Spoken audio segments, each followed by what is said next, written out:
Civil Services Singapore 1 peddling JAYA. Malaysia could learn a thing or two from Singapore about proficient civil services.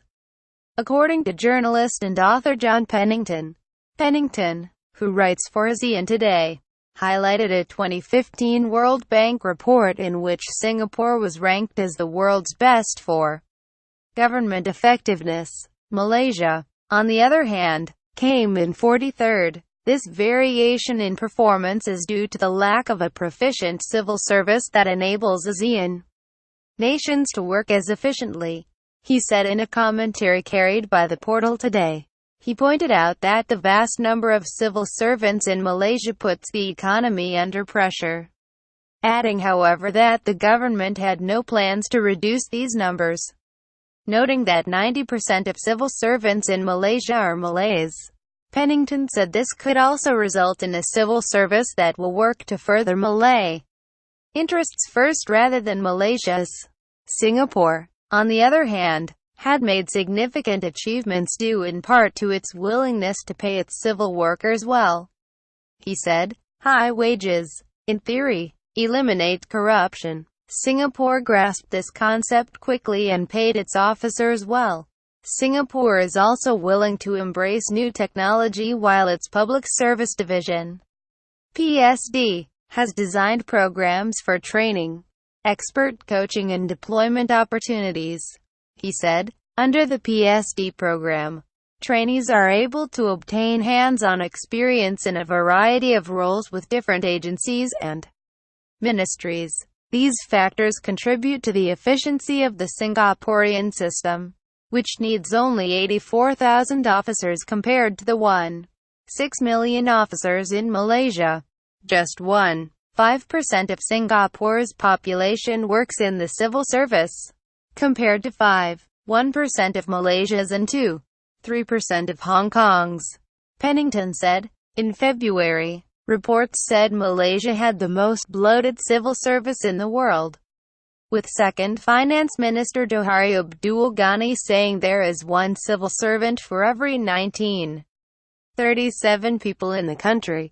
A Borneo Post report at the time said the proportion of civil servants to the national population in other countries such as Singapore is 1 to 71.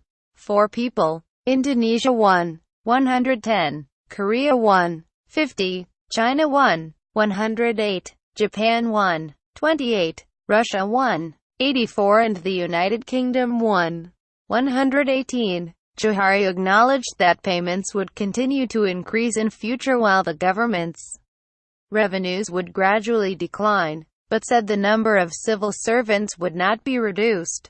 We will not reduce our existing civil service.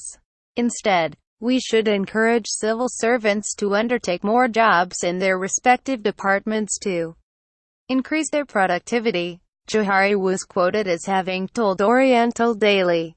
The South China Morning Post meanwhile said in August that one of the reasons Malaysia was stuck in the middle-income trap was the massive size of its civil service. While such a large service had the effect of buttressing the government and making Malaysia more stable, it also hampered efforts to transform the government, making Malaysia more stagnant, said the report. It warned that if the civil service was not reduced, it might result in a government financial meltdown. Pennington said although Singapore's model was not perfect, it was a good one to emulate. In Singapore, a job in the civil service is perceived to be respectable and well paid. The same is not true across Southeast Asia, particularly in Cambodia and Myanmar. Reforms must also bridge this perception gap if they are to work. Every country has a different history. No two systems of governance or civil service are identical, and there are unique cultural, ethnic and demographic challenges to consider. Nonetheless, there are still plenty of reasons for ASEAN nations to emulate Singapore's policy of taking the best elements from what works elsewhere to improve their system. He said, Malaysia has most bloated civil service in the world, government trapped by a bloated civil service.